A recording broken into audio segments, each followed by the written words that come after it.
She had just closed the biggest deal of her life and drove home with the new car's engine purring like a promise. Bright lights suddenly filled her rear view, a siren that sliced the afternoon quiet. A uniformed man approached, with a stare that measured more than a violation of law. It measured disbelief that someone who looked like her could belong to that seat. In seconds, celebration turned to humiliation as hands moved where respect should have been. What followed would not only test one woman's dignity, it would force a city to answer an ugly question about who belongs on its streets. Aisha Thompson had built a brand from late nights, stubborn faith, and a refusal to take no for an answer. At 27, she wore success like careful armor. Crisp suits, a small team that trusted her instincts, and a newly signed contract that promised growth.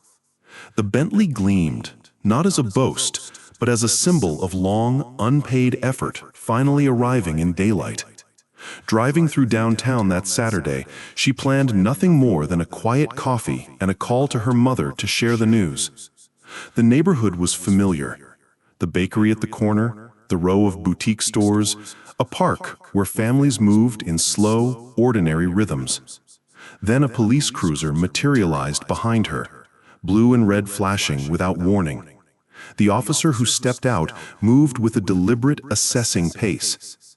He did not begin with questions about safety or a routine check.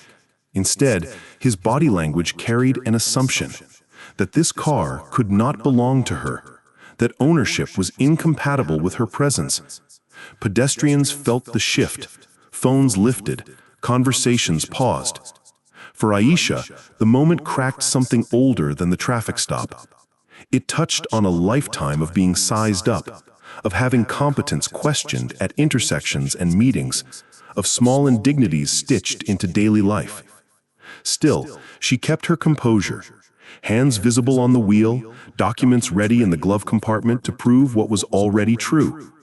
What she could not foresee was how quickly authority would turn assumption into action, and how that action would ripple beyond the curb into the wider world. The officer moved around the car with a scrutiny that felt like inventory. He examined the plate, the upholstery, the keys in the ignition, as if cataloging evidence of theft rather than the property of a citizen.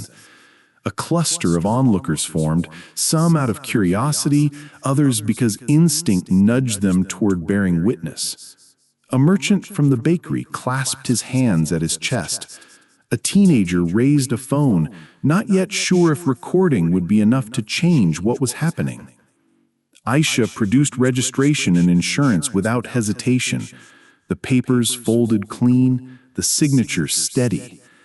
Despite the clarity of paperwork, the officer's posture hardened.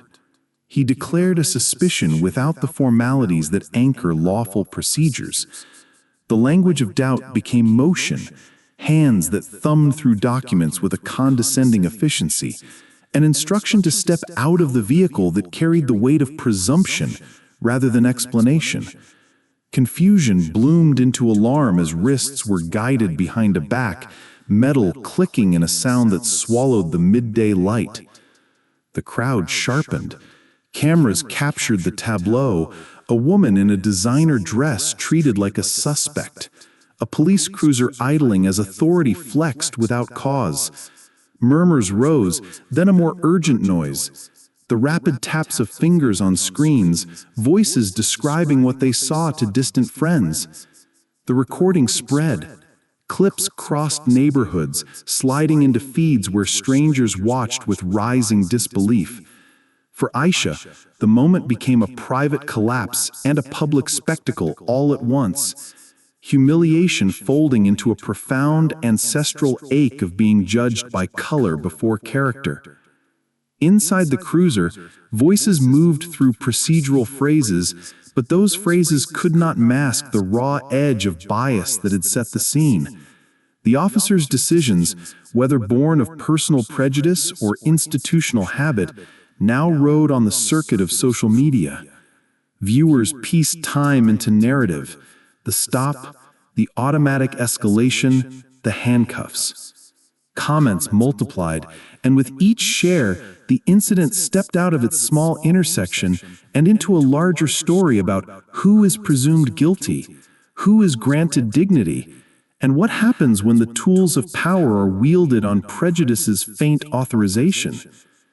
As the video began to gain traction, the balance of immediate control started to shift. What felt like an isolated act of discrimination was becoming evidence of a pattern. The officer, confident in the authority of his uniform, did not know yet that the street around him had become a witness stand, and the feeds streaming from pockets were assembling a case in public view. The tide had begun to turn. Whether it would topple an individual career, transform policy, or simply register as another viral outrage depended on what happened next. The turning point came not from a statement or a courtroom, but from the incandescent clarity of cameras and collective attention. As the clip circulated, messages pinged across departments and community groups. A senior official arrived at the scene not to reaffirm the action already taken, but to interrogate it. The presence of leadership altered the script. Immediate orders were given to halt the processing, to remove restraints, to check the records that proved ownership beyond dispute. Under the weight of documentation and public scrutiny, the officer's certainty fractured. Internal inquiries began that same day, propelled by a viral stream of footage that refused to be framed as a routine stop. Speechless in the face of incontrovertible evidence, the officer faced the consequences that habitual prejudice had left him unprepared for. Suspension followed. An investigation unfolded that pulled at the threads of prior complaints and revealed a pattern of stops where assumptions had overridden protocol. For Aisha, vindication arrived layered and complicated. The physical indignity was undone in the narrowest sense by the acknowledgement of error and the procedural reversal, but the emotional bruise lingered. Apologies were issued on behalf of a department, and promises of training were posted in formal memos. Yet the community that had watched and recorded began to demand more than perfunctory remedies. Protests gathered steam, not only calling for accountability in this case, but demanding systemic changes: body camera transparency, independent oversight, and bias training that was not simply performative. The most searing moment occurred when people who had once been passive bystanders stepped forward to testify, not in court transcripts, but in posts and interviews that stitched this incident into a broader tapestry of racial profiling. Stories poured out, small indignities and large violations that transformed one viral clip into a movement for change. In the weeks that followed, consequences rippled. The officer resigned amid mounting evidence of repeated bias. The police department instituted mandatory anti-bias workshops, revised traffic stop procedures, and opened a civilian review panel to examine complaints with greater independence. Aisha, refusing to let the moment only be about her humiliation, channeled the experience into action. She partnered with local advocates to create a fund for legal support to victims of racial profiling, and launched public forums where citizens and police met to listen, not lecture. Healing was uneven. For Aisha, the sting of being assumed an imposter in her own life did not evaporate with policy memos. There were nights of replaying the incident, of feeling the weight of metal on wrists and the cool leather of the car seat against skin that had just tasted success. Yet there were also mornings when she drove the same route with a quieter pride, not of provocation, but of persistence.